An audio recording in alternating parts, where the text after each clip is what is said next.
보신 것처럼 사전투표, 첫날 사전투표율이 상당히 높게 나왔습니다. 이게 어떤 의미가 있는지 좀 더 자세히 짚어보도록 하겠습니다. 정치부 서주민 기자가 나와 있습니다. 자, 서 기자 어서 오십시오. 네.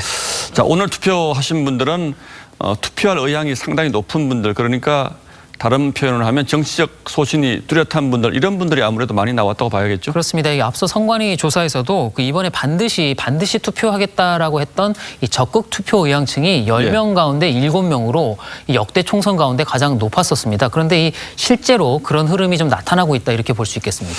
자, 그런데 이 사전 투표율이 높으면 실제 투표율이 그러니까 최종 투표율이 더 높아지는 걸로 봐야 할까요? 예, 그러니까 두 가지 경우를 한번 생각해 볼 수 있겠는데요. 예. 이 코로나 사태로 인한 분산 효과, 그러니까 이 본투표 때는 사람이 좀 많으니까 사전 투표를 먼저 하자, 이렇게 생각하시는 분들이 많은 것이라면 이 전체 투표율, 최종 투표율에는 영향을 주지 않을 수도 있겠습니다.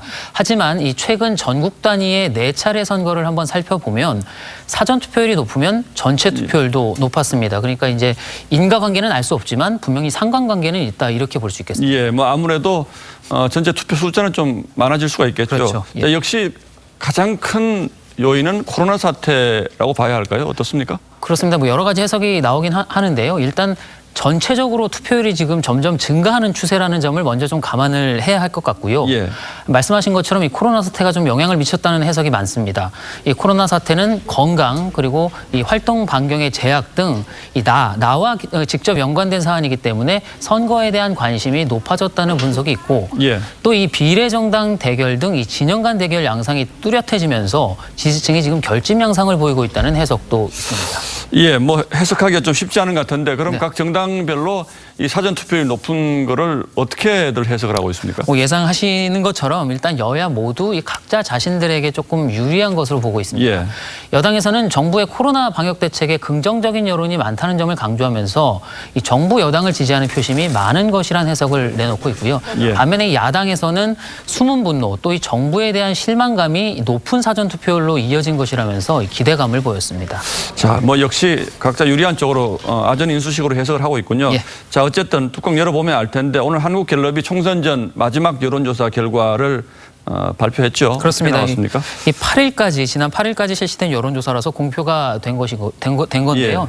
이 무엇보다도 정당별 예상 득표율에 한번 주목해 볼 필요가 있습니다.